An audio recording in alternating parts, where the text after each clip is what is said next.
أعوذ بالله من الشيطان الرجيم.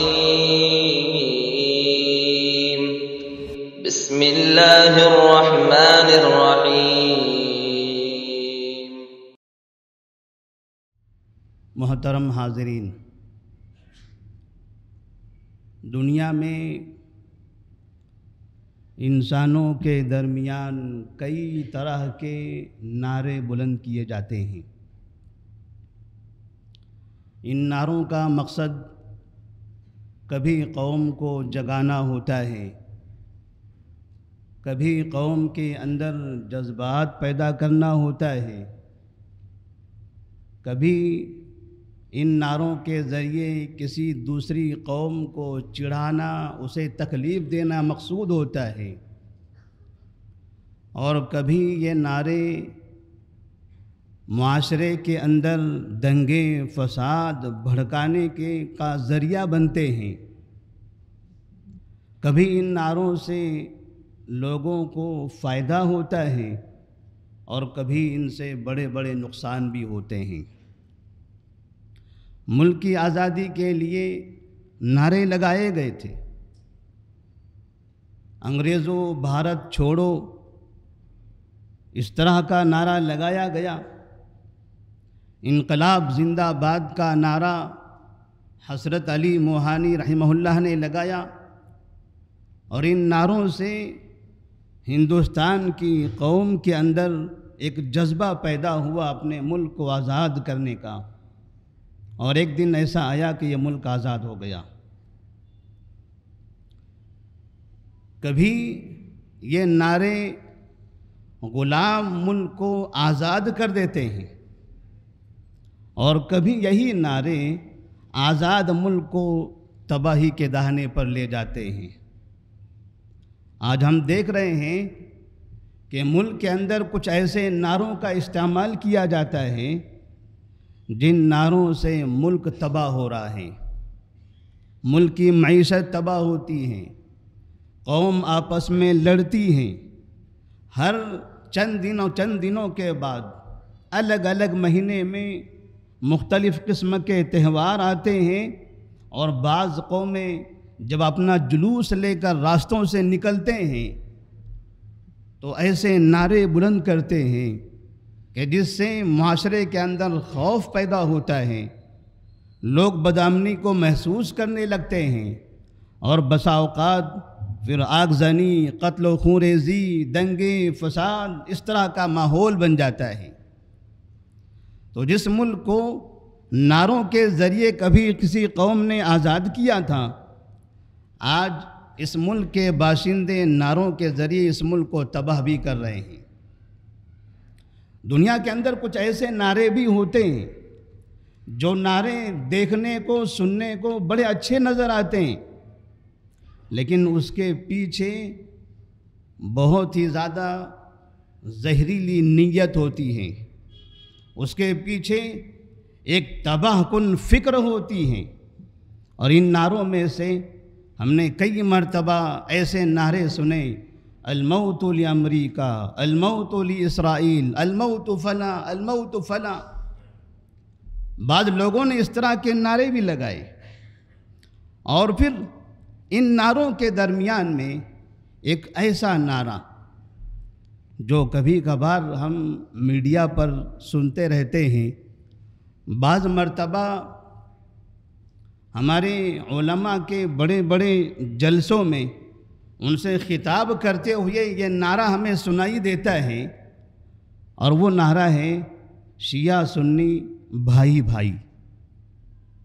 لوگوں کو یہ بتایا جاتا ہے، یہ نعرہ دیا جاتا ہے کہ شیعہ ہو یا سنی ہو، یہ سب آپس میں بھائی ہیں۔ مسلمان دو فرقوں میں تقسیم ہو گئے، ایک فرقے کو شیعہ کہتے ہیں اور دوسرے کو سنی کہا جاتا ہے۔ اب چاہے شیعہ ہوں یا چاہے سنی ہوں، یہ دونوں آپس میں بھائی بھائی ہیں۔ اس طرح کا نعرہ بھی وقتاً فوقتاً ہمیں سنائی دیتا ہے۔ نبی کریم صلی اللہ علیہ وسلم نے جب مکہ مکرمہ سے اسلام کا اعلان کیا لوگوں میں اسلام کی دعوت کو عام کرنا شروع کیا، وہاں صرف ایک ہی نعرہ تھا، اور وہ تھا اسلام، وہ تھا اسلام کا۔ اور جو اسلام قبول کرتا تھا اسے مسلمان کہا جاتا تھا۔ مسلمان کے علاوہ مسلمانوں میں کوئی دوسرا نام نہیں ہوتا تھا۔ اسلام قبول کرنے والے کو مسلمان کہا جاتا تھا، اور مسلمان کے علاوہ جو دوسرے جتنے بھی نام تھے وہ تمام ایسے نام ہوا کرتے تھے جن کا اسلام سے کوئی تعلق نہیں تھا، چاہے وہ یہودی ہوں، نصرانی ہوں، مجوسی ہوں، مشرک ہوں اور صابی ہوں، ایسے الگ الگ نام تھے۔ یہ تمام کے تمام نام ان لوگوں کے ہوا کرتے تھے جنہوں نے اسلام قبول نہیں کیا تھا۔ اسلام قبول کرنے والوں کا صرف ایک ہی نام تھا، وہ تھا مسلمان۔ نبی کریم صلی اللہ علیہ وسلم مکہ سے ہجرت کر کے مدینہ منورہ آئے، 10 سال آپ نے مدینہ میں گزاری۔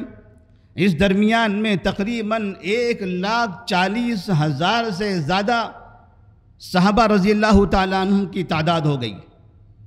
یہ سب کے سب ایک ہی نام سے جانے جاتے تھے، وہ تھے مسلمان۔ وہاں پر کوئی دوسرا نام نہیں تھا۔ نبی کریم صلی اللہ علیہ وسلم کے زمانے کے بعد ابوبکر صدیق رضی اللہ تعالیٰ عنہ کا دور آیا، تب بھی تمام لوگوں کا صرف اور صرف ایک ہی نام تھا، وہ تھا مسلمان۔ عمر فاروق رضی اللہ تعالیٰ عنہ کا زمانہ آیا، تب بھی صرف مسلمان ہوا کرتے تھے۔ عثمان غنی رضی اللہ تعالیٰ عنہ کا دور آیا، تب بھی صرف مسلمان ہوا کرتے تھے۔ مسلمانوں کے کوئی 2 فرقے یا 2 جماعتیں نہیں تھی۔ کسی کو شیعہ اور کسی کو سنی نہیں کہا جاتا تھا۔ عثمان غنی رضی اللہ تعالیٰ عنہ کے زمانے تک، عثمان غنی رضی اللہ تعالیٰ عنہ کی جو 12 سال خلافت رہی، یہ پورے 12 سال میں آخری دور تک تمام کے تمام مسلمان تھے۔ وہ مسلمان تھے جن مسلمانوں کے بارے میں یہ سمجھا جاتا ہے کہ مسلمان وہ ہیں جو اللہ کو اپنا رب مانتے ہیں، مسلمان وہ ہیں جو محمد بن عبداللہ بن عبد المطلب صلی اللہ علیہ وسلم کو اپنا نبی مانتے ہیں، جو ان سے پہلے کے تمام انبیاء پر بھی ایمان رکھتے ہیں۔ مسلمان اسے کہا جاتا ہے جو اس نبی پر نازل کردہ کتاب قرآن مجید پر ایمان رکھتے ہیں، جو یقین رکھتے ہیں کہ قرآن مجید نبی کے زمانے سے لے کر آج تک مکمل طور پر محفوظ ہیں۔ مسلمان وہ ہیں جو یہ عقیدہ رکھتے ہیں کہ نبی کریم صلی اللہ علیہ وسلم کے بعد دنیا میں سب سے محبوب، سب سے بہترین انسان کوئی ہے تو وہ ابوبکر صدیق ہیں، پھر عمر فاروق ہیں، پھر عثمان غنی ہیں، پھر علی بن ابی طالب رضی اللہ تعالی عنہم ہیں۔ یہ ترتیب کے ساتھ جو مانتے ہیں صحابہ رضی اللہ تعالیٰ عنہم کے مقام و مرتبے کو، انہیں مسلمان کہا جاتا ہے۔ مسلمان وہ ہیں جو نبی کریم صلی اللہ علیہ وسلم کی بیویاں جنہیں ازواج مطہرات کہا جاتا ہے، مسلمان انہیں امہات المومنین مانتے ہیں۔ یہ تمام مومنین کی یہ مائیں ہیں، یہ نبی کریم صلی اللہ علیہ وسلم کی دنیا میں بیویاں تھیں اور قیامت کے دن بھی جنت میں یہ بیویاں رہے گی۔ نبی کریم صلی اللہ علیہ وسلم نے جو باتیں کہی ہیں، جس کو ہم حدیث کہتے ہیں، آپ کی زندگی، آپ کے فرامین، آپ کے اقوال، آپ کی باتیں اور آپ کے اعمال، آپ کی زندگی کے تمام حرکات، یہ جو جتنی بھی چیزیں صحابہ رضی اللہ تعالیٰ عنہم نے محفوظ کر رکھا ہے، مسلمان یہ سمجھتے ہیں کہ اس کو ہم حدیث کہتے ہیں، اور اسی حدیث کے بارے میں ہمیں کہا جاتا ہے کہ حدیث پر آپ کو عمل کرنا ہے، قرآن پر عمل کرنا ہے، حدیث پر عمل کرنا ہے۔ جب اللہ تبارک و تعالیٰ فرماتے ہیں اطیعوا اللہ و اطیعوا الرسول، اللہ کی اطاعت کرو، رسول کی اطاعت کرو، تو اللہ کی اطاعت کا مطلب ہوا قرآن مجید پر عمل، اور رسول کی اطاعت کا مطلب ہوا انہوں نے جو زندگی گزار کر ہمیں بتائی ہیں، جو نمونہ دیا ہے، جو قوانین اور ضوابط دیے ہیں، ان تمام چیزوں پر عمل کرنا، یہ ہے اطاعت رسول۔ اللہ سے محبت کرنا، اللہ کو تنہا ماننا، اللہ کو معبود ماننا، اور اس کی کتاب پر ایمان رکھنا، اس پر عمل کرنا، اور نبی کریم صلی اللہ علیہ وسلم کو آخری نبی ماننا، ان کی بتائی ہوئی زندگی پر، بتائے ہوئے طریقے پر چلنا، اس کو کہا جاتا ہے اسلام، اور یہ چلنے والے کو کہا جاتا ہے مسلمان۔ یہ مسلمان ہیں۔ عثمان غنی رضی اللہ تعالیٰ عنہ کے زمانے تک تمام کے تمام افراد کے نظر میں، ان کے ذہنوں میں، ان کی آنکھوں کے سامنے صرف یہی منظر ہوا کرتا تھا، اس کے علاوہ کوئی اور دوسری قوم نہیں ہوتی تھی۔ اچانک وہاں ایک ایسے شخص کا ظہور ہوتا ہے، مسلمانوں کے درمیان میں ایک ایسے انسان کا داخلہ ہوتا ہے جس کو عبداللہ بن سبا یہودی کہا جاتا ہے، جو یمن کا رہنے والا تھا، جو ذاتی طور پر، خاندانی طور پر یہودی تھا، جس نے مسلمانوں کے درمیان میں اپنے آپ کو مسلمان ہونے کا اظہار کیا کہ میں مسلمان ہوں، لوگوں کے سامنے مسلمان ہونے کا اعلان کیا کرتا تھا، لیکن وہ حقیقت میں یہودی تھا۔ اس نے دیکھا یہ مسلمان مکہ سے نکلے، مدینہ پہنچے، مدینہ سے نکلے عراق پہنچے، مصر پہنچے، فلسطین پہنچ گئے، ہندوستان کے کئی علاقوں تک پہنچ گئے، یہ مسلمان بڑھتے ہی چلے جا رہے ہیں، اور یہ تمام کے تمام مسلمان ایک تسبیح میں دانے کی طرح مکمل طور پر متحد ہیں، یہ بکھرتے نہیں ہیں، ان کے درمیان اختلاف ہوتا نہیں ہے، ان میں کوئی تنظیمیں نہیں ہیں، کوئی جماعتیں نہیں ہیں، کوئی فرقے نہیں ہیں، کوئی ایسی سوسائٹیاں نہیں ہیں، سب ایک ہیں، سب ایک ہیں۔ ابوبکر صدیق کا زمانہ آیا تب یہ ایک رہے، عمر فاروق کا دور آیا تب بھی ایک رہے، عثمان غنی رضی اللہ تعالیٰ عنہ کا دور آیا تب بھی ایک رہے۔ یہ ایک بن کر، یہ متحد ہو کر، یہ الگ الگ علاقے فتح کرتے رہے، مدینہ سے اب باہر جا کر، سمندر پار نکل کر کئی علاقے فتح کر کے آ گئے، اور کئی جگہوں پر انہوں نے اسلام کو عام کر دیا۔ یہ جب تک کہ متحد رہیں گے اسلام پھیلتا چلا جائے گا، جب تک کہ ان کے اندر اتحاد رہے گا، جو کافروں کے علاقے ہیں وہ کافروں کے علاقے کافروں کے ہاتھوں سے چھن کر مسلمانوں کے ہاتھوں میں آتے جائیں گے، کیونکہ وہ کافر خود مسلمان ہوں گے اور وہاں کے باشندے وہاں کی حکومت کو، وہاں کے ملک کو چلانا شروع کر دیں گے۔ تو عبداللہ بن سبا یہودی نے، چونکہ مدینہ میں جب نبی کریم صلی اللہ علیہ وسلم ہجرت کر کے آئے تھے تو اس وقت یہودی یہ چاہتے تھے کہ نبی کریم صلی اللہ علیہ وسلم کا قتل کر دیا جائے۔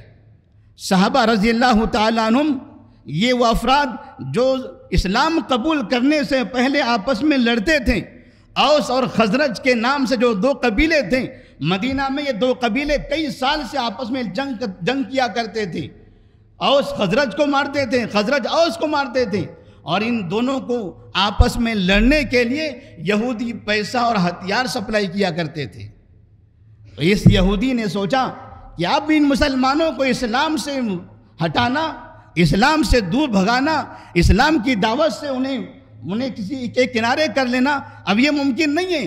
ان سے اگر یہ کہا جائے اللہ کو چھوڑ دو، نبی کو چھوڑ دو، قرآن کو چھوڑ دو، تو یہ مسلمان ماننے والے نہیں ہیں۔ ان مسلمانوں کو اگر تباہ کرنا ہے تو پھر تباہی کا ایک دوسرا راستہ ہے، اور وہ راستہ انتہائی زہریلا اور میٹھا راستہ، ایسا راستہ جسے مسلمان نہیں سمجھ سکیں، اور مسلمانوں میں پھر اس راستے کی وجہ سے دنیا کے اندر آج تک 1400 سال ہو گئے مسلمانوں میں جو تباہیاں نظر آ رہی ہیں، اس کی بنیاد وہ عبداللہ بن سبا یہودی نے رکھی۔ عبداللہ بن سبا یہودی نے جب دیکھا عثمان غنی رضی اللہ تعالیٰ عنہ کا 12 سالہ دور، انتہائی خوشحالی کا دور، مسلمان دولت مند ہیں، مسلم علاقوں میں انتہائی زیادہ امن ہے، کہیں کوئی مسئلہ نہیں ہے، اور الگ الگ ملک فتح ہوتے چلے جا رہے ہیں۔ عثمان غنی کا دور انتہائی سنہرا دور تھا۔ تو عبداللہ بن سبا یہودی نے چاہا کہ اب اس کسی طرح سے یہ ان مسلمانوں کو آگے ملک کی فتوحات کرنے سے روکا جائے، اسلام کو اور آگے بڑھانے سے روکا جائے، اور یہ روکنے کے لیے ان سے مقابلہ نہیں کیا جا سکتا، اگر یہ روکنا ہے تو ان کے درمیان میں دراڑیں پیدا کرنی پڑے گی۔ اور وہاں عبداللہ بن سبا نے ایک نعرہ بلند کیا۔ نعرے جیسے ہم نے کہا، نعرے دنیا میں الگ الگ مقاصد کے لیے آتے ہیں، ہمارے ہندوستان میں انقلاب زندہ باد کا نعرہ لگایا گیا ملک کو آزاد کرنے کے لیے، لیکن آج ہندوستان کے اندر کچھ ایسے مذہبی اور دھارمک نعرے لگائے جاتے ہیں ملک کو تباہ کرنے کے لیے، ملک کے قوموں کو پریشان کرنے کے لیے، ان کی معیشت کو تباہ کرنے کے لیے، ان کے اندر خوف اور ہراس پیدا کرنے کے لیے، ملک کو الگ توڑنے کے لیے۔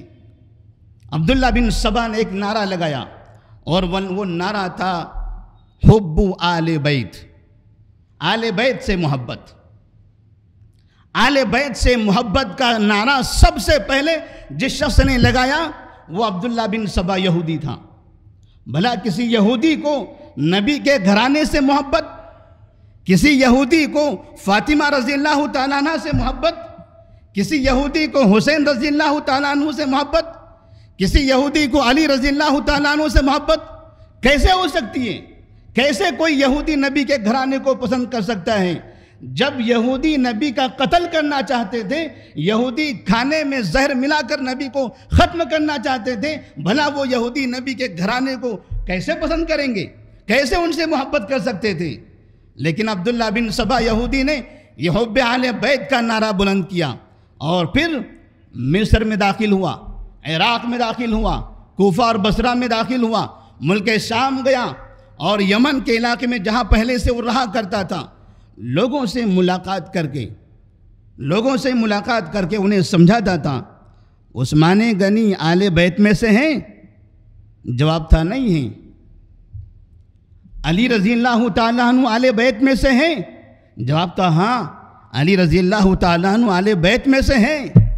تو سوال تھا کہ جب عثمان غنی آل بیت میں سے نہیں ہیں، علی بن ابی طالب آل بیت میں سے ہیں، تو پھر آل بیت کو چھوڑ کر عثمان غنی کی حکومت کیسے؟ آل بیت علی کو چھوڑ کر عثمان غنی حاکم کیسے؟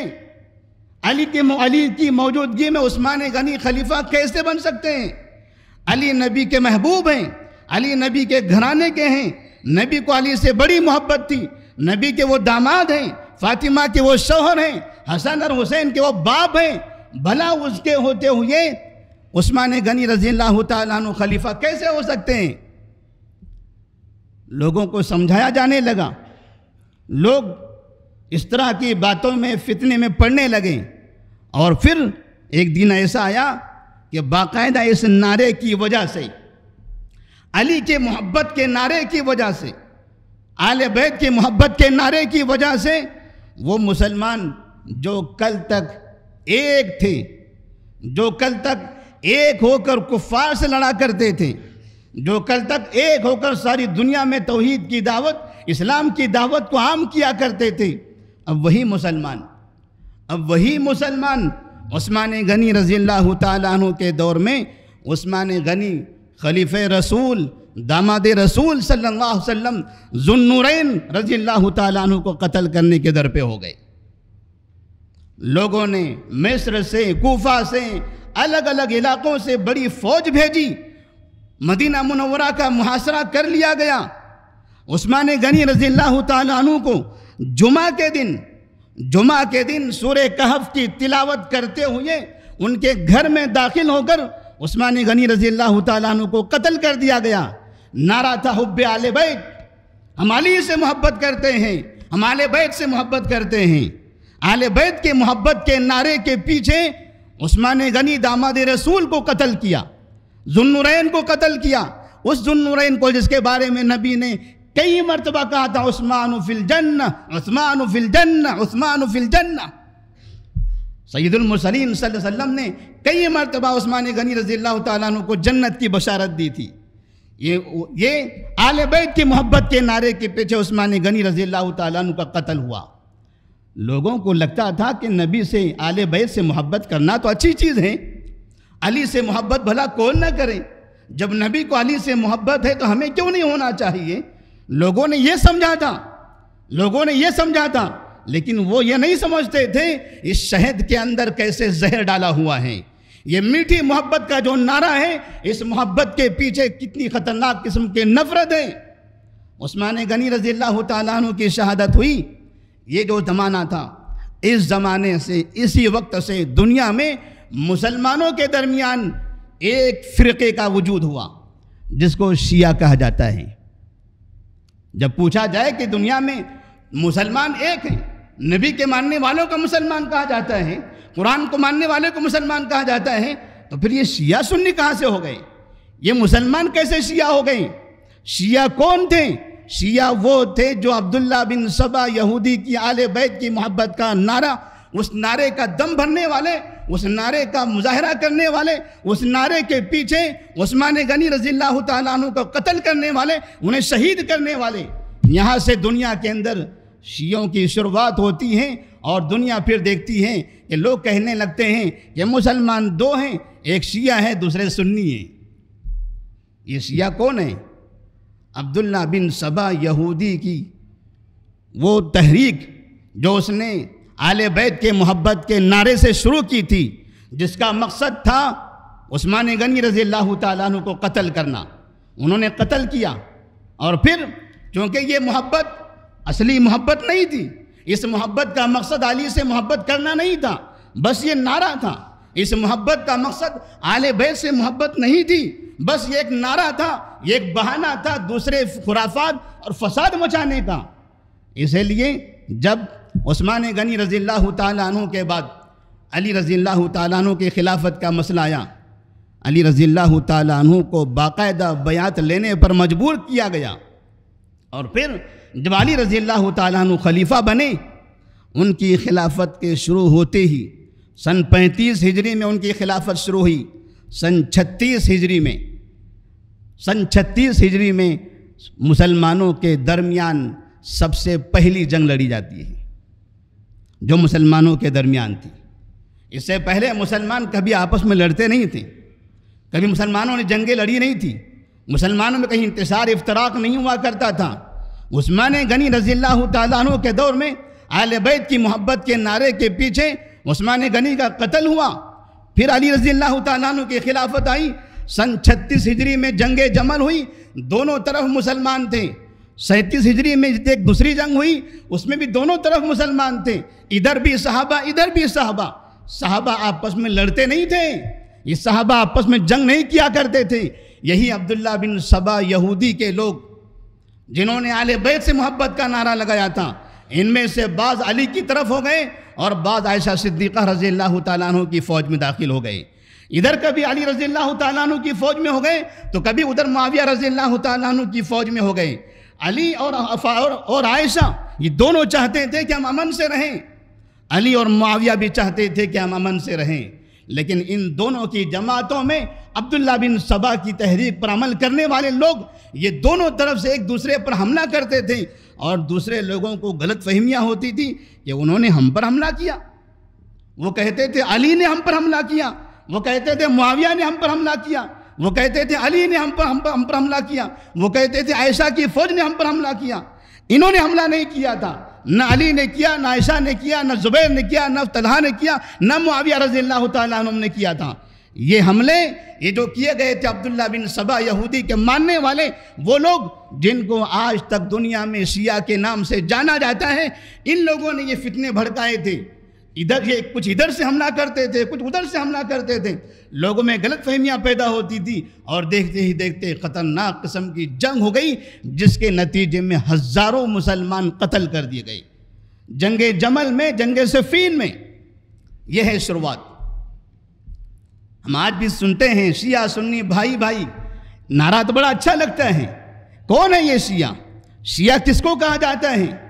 شیعہ اسے نہیں کہتے، شیعہ اسے نہیں کہتے جو قرآن کو مانتے ہیں، شیعہ اسے نہیں کہتے جو رب العالمین کو مانتے ہیں، شیعہ اسے نہیں کہتے جو آخری نبی محمد صلی اللہ علیہ وسلم کو مانتے ہیں۔ جو ان کو مانتے ہیں انہیں مسلمان کہا جاتا ہے۔ اللہ کو ماننے والے کو مسلمان کہتے ہیں، آخری نبی کو ماننے والے کو مسلمان کہا جاتا ہے، قرآن پر ایمان لانے والے کو مسلمان کہتے ہیں۔ شیعہ ایک ایسی قوم ہے جو آج تک بھلیا نظر آتی ہے، ایک عجیب قسم کا اندھیرا اور تاریکی نظر آتی ہے۔ مسلمان آج تک غفلت میں پڑے ہوئے ہیں، اپنی جماعتیں بناتے ہیں، شیعوں کی ممبرشپ داخل کرتے ہیں، مسلم تنظیمیں بنتی ہیں، وہاں شیعوں کو داخل کرتے ہیں، پرسنل لا بورڈ بنایا جاتا ہے، وہاں شیعوں کو داخل کیا جاتا ہے، حکومتیں بناتے ہیں، لوگ سمجھتے ہیں کہ شیعوں کو بھی وزیر بنا دیا جائے۔ لیکن علامہ اقبال کا وہ شعر یاد رکھیے، جب انہوں نے کہا تھا جعفر از بنگال صادق از دکن، جعفر از بنگال صادق از دکن، ننگے ملت ننگے دین ننگے وطن. علامہ اقبال رحمہ اللہ نے کہا تھا یہ جعفر از بنگال، یہ جعفر کون تھا؟ یہ جعفر سراج الدولہ بنگال کی حکومت کو تباہ کرنے کا ذمہ دار وہ شیعہ جعفر تھا. ٹیپو سلطان جو دکن کی، ٹیپو سلطان کی جو حکومت تھی، اس حکومت کے خاتمے کرنے کا جو ذمہ دار وہ صادق تھا، وہ بھی شیعہ تھا. شیعوں کی یہ تاریخ رہی ہے. جنگ جمل کے بعد، جنگ صفین کے بعد، جب علی رضی اللہ تعالیٰ عنہ معاویہ رضی اللہ تعالیٰ عنہ کے درمیان اتفاق ہو گیا، اختلافات ختم ہوئے. بعد میں معاویہ بن ابی سفیان رضی اللہ تعالیٰ عنہ کا دور آیا. اب وہاں پر یہ جو فرقہ وجود میں آیا تھا اہل بیت کی محبت کے نام پر، معاویہ رضی اللہ تعالیٰ عنہ نے اپنی ساری زندگی 20 سال کے دور میں اس فرقے کو اپنا سر اٹھانے نہیں دیا. اسی وجہ سے آپ دیکھیں گے اس قوم کو سر اٹھانے کا موقع نہیں ملا. جہاں اس نے سر اٹھایا سر قلم کر دیا گیا، جہاں اس نے شرارت کرنے کی کوشش کی اسے ختم کر دیا گیا. اسی لیے آج معاویہ رضی اللہ تعالیٰ عنہ پر بدکلامی کرنے والی جماعتیں آپ کو بہت نظر آئے گی. جو صحابہ کے دشمن تھے ایسے لوگوں کو معاویہ رضی اللہ تعالیٰ عنہ نے لگام لگا کر رکھی تھی. 20 سال اپنی زندگی میں کبھی ان کو منہ کھولنے نہیں دیا. اور جیسے معاویہ رضی اللہ تعالیٰ عنہ کا انتقال ہوتا ہے، ان کے بیٹے یزید کی خلافت آتی ہے، پھر یہ اہل بیت کے محبت کا نعرہ لگانے والے کوفہ سے حسین رضی اللہ تعالیٰ عنہ کو مکہ سے طلب کرتے ہیں. وہ یہ سمجھتے تھے کہ باپ معاویہ نے پورے ملک کو متحد کر دیا، تمام مسلمان پھر سے متحد ہو گئے، اب ان مسلمانوں میں اختلاف کیسے ہوگا؟ پھر وہی اہل بیت کا نعرہ لگاؤ. اور اہل بیت کے نعرے کا یہ چنگاری بھڑکانے کا ایک بہترین ذریعہ ہے، وہ ذریعہ حسین سے محبت. پہلے علی سے محبت، اب یہاں علی نہیں رہے، اب حسین سے محبت. حسین سے محبت کا نعرہ لگا کر ان کو کوفہ میں بلایا، اور کوفہ میں لے جا کر ان کو دھوکے سے انہی شیعوں نے قتل کیا. یہی کوفہ کے شیعوں نے قتل کیا، اور کوفہ کے شیعوں نے قتل کر کے وہ نام لگا دیا یزید کے اوپر. آج تک یہ بےہودہ مسلمان یزید کو گالیاں دیتے ہیں. وہ یہ نہیں سمجھتے کہ حسین کا قاتل کون ہے، وہ نہیں جانتے حسین کا مجرم کون ہے. یہ شیعہ ہیں جنہوں نے علی رضی اللہ تعالیٰ عنہ کو شہید کیا تھا، جنہوں نے حسن رضی اللہ تعالیٰ عنہ کو دھوکہ دیا تھا، جنہوں نے حسین رضی اللہ تعالیٰ عنہ کو کربلا کے میدان میں لا کر وہاں ختم کر دیا، اور انتہائی درندگی کے ساتھ ان کا حشر برپا کیا. اور پھر وہ سارا نام جو انہوں نے خود نے کیا تھا وہ لگا دیا دوسروں کے نام پر، دوسروں کے سر پر. اور آج تک آپ دیکھیں ساری دنیا میں حسین رضی اللہ تعالیٰ عنہ کی محبت کے نام پر سال میں ایک مرتبہ جب محرم کا مہینہ آتا ہے پھر وہی نعرے شروع ہوتے ہیں، پھر وہی دشمنیاں، وہی نفرتیں، وہی جملے بازیاں اور اس طرح کی باتیں. معلوم پڑتا ہے کہ بس حسین رضی اللہ تعالیٰ عنہ کی شہادت کے بعد اب دنیا میں ہمیں رہنے کے لائق ہی نہیں رہ گئے. ان کے بعد وقت کافی زیادہ ہو رہا ہے. ہمارا جو پیغام تھا آج کے درس کا کہ شیعہ سنی بھائی بھائی کا جو نعرہ لگایا جاتا ہے، ہمارے پاس کئی ایسے واقعات موجود ہیں. ایک اور واقعہ تقریباً 317 ہجری کی بات ہے. 317 ہجری جب خلافت عباسیہ کی دنیا میں حکومت ہوا کرتی تھی. 317 ہجری 317 کا جو واقعہ تھا کہ اس میں ابو طاہر الجنابی نامی ایک انسان جو بحرین کا رہنے والا، شیعہ مذہب سے تعلق رکھنے والا، مکمل طور پر حج کے مہینے میں وہ مکہ میں داخل ہوتا ہے. اس کے ساتھ اس کی ایک بڑی فوج ہوا کرتی تھی. وہ اپنی فوج کو لے کر مکہ میں داخل ہوتا ہے. حاجی جو وہاں پر طواف کر رہے تھے، طواف کرنے والے حاجیوں کو پکڑ کر قتل کرتا ہے، اور ایسا قتل عام مچاتا ہے کہ تقریباً 30,000 حاجیوں کو قتل کر دیا گیا. 30,000 حاجیوں کو قتل کر دیا گیا. حاجیوں کو قتل کرنے کے بعد ان کی لاشیں زمزم کے کنویں کے اندر ڈال دی گئی، زمزم کا کنواں بند کر دیا گیا. اور پھر یہ ابو طاہر الجنابی کعبے کی چوکھٹ پر کھڑا ہوتا ہے اور اپنی فوج سے کہتا ہے کعبے پر حملہ کرو. اور پھر کہتا ہے اے نطیر الابابیل، این الطیر الابابیل این الحجارۃ من سجیل، کہاں ہیں وہ ابابیل پرندے؟ میں کعبے کی چوکھٹ پر کھڑا ہوں، کعبے کو منہدم کرنے کے لیے آیا ہوں، حجر اسود کو برباد کرنے کے لیے آیا ہوں، حاجیوں کا قتل کرنے کے لیے آیا ہوں۔ کہاں ہیں وہ ابابیل پرندے جنہوں نے اس سے پہلے ہاتھی والوں کے لشکر کو تباہ کیا تھا؟ کہاں ہیں وہ پتھر؟ کہاں ہیں وہ ابابیل پرندے؟ اس طرح کا نعرہ لگاتا ہے اور مسلمانوں کو ذلیل کر کے وہاں جتنے حجاج سب کا قتل کرتا ہے، اور حجر اسود جو کعبے میں لگا ہوا تھا وہ پتھر نکالتا ہے، حجر اسود جو کعبے میں لگا ہوا تھا اس کو نکالتا ہے اور نکال کر بحرین کی طرف لے جاتا ہے۔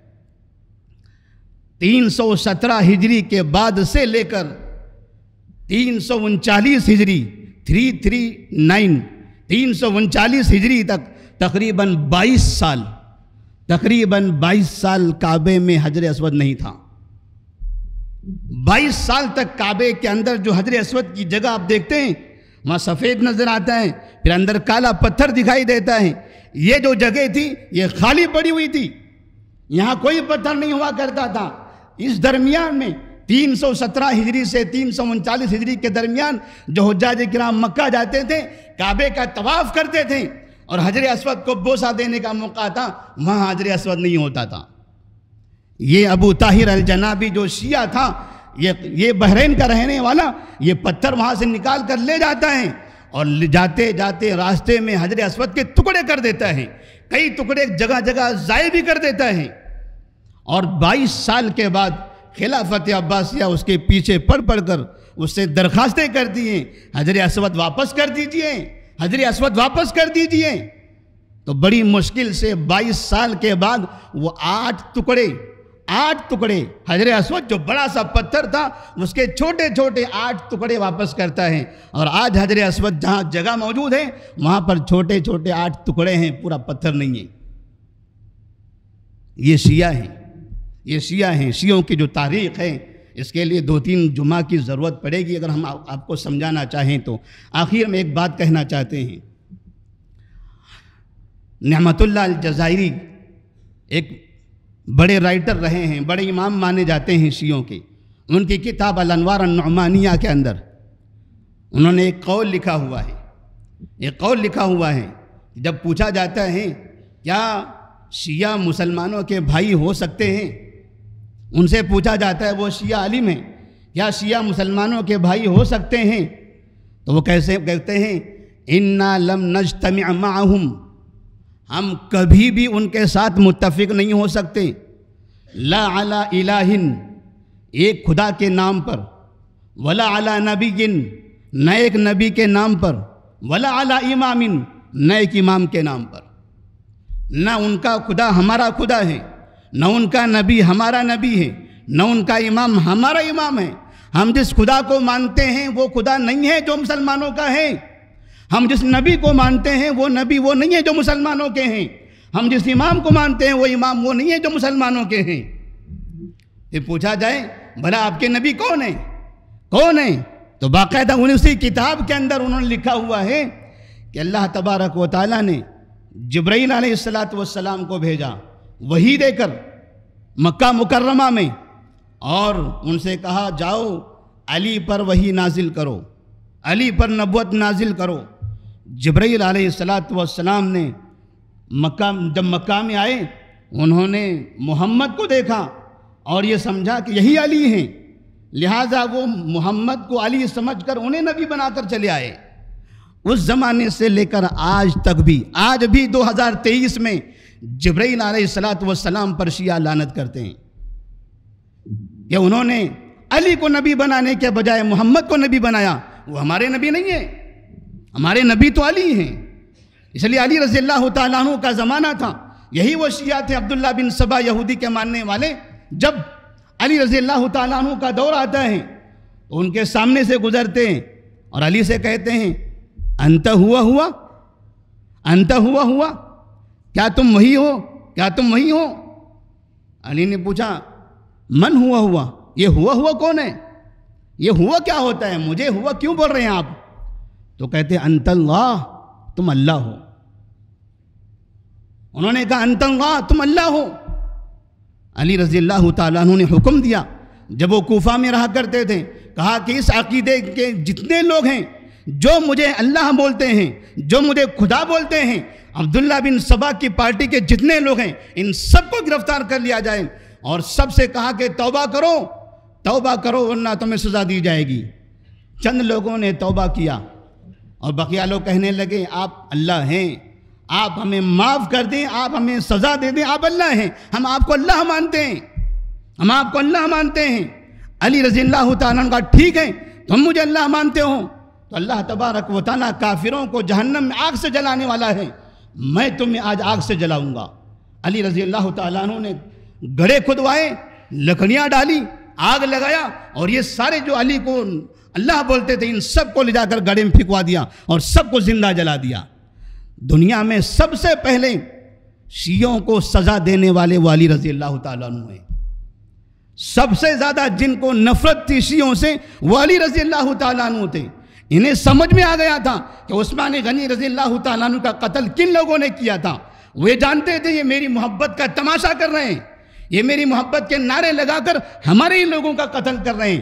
اس لیے علی کی شہادت بھی ان شیعوں کے ہاتھوں میں ہوئی، حسین کی شہادت بھی ان شیعوں کے ہاتھوں میں ہوئی، حسن رضی اللہ تعالیٰ عنہ ساری زندگی انہی شیعوں سے پریشان رہے، اور آج ساری دنیا شیعوں سے پریشان ہے۔ ملک کی تقسیم بھی شیعوں کی وجہ سے ہوئی ہے۔ انشاءاللہ کبھی موقع ملے گا تو اس کا تذکرہ کیا جائے گا۔ اللہ تبارک و تعالیٰ سے دعا ہے اللہ تبارک و تعالیٰ ہم تمام کو ایسے لوگوں سے، ایسی جماعتوں سے، ایسی تنظیموں سے محفوظ رکھیں جو مسلمانوں کی تباہی کا ذریعہ بنے ہوئے ہیں، جو مسلمانوں کے درمیان منافقین کی شکلوں میں داخل ہو کر مسلمانوں کو نقصان پہنچاتے ہیں، جو ہمارے دین کو نقصان پہنچاتے ہیں، ہمارے ایمان کو نقصان پہنچاتے ہیں۔ اے اللہ ان سب سے ہمیں دوری پیدا فرمائے، ہمیں اپنے ایمان کی حفاظت کرنے کی توفیق عطا فرمائے، ہمیں اپنے شہروں کی، اپنے ملکوں کی حفاظت کرنے کی توفیق دیں۔ اے اللہ جہاں بھی مسلمان ہیں ان تمام مسلمانوں کو امن عطا فرمائے، ان مسلمانوں کو وہ تمام فرقوں سے جو یہودی ہوں، شیعہ ہوں اور ایسے منافقین جتنے فرقے ہیں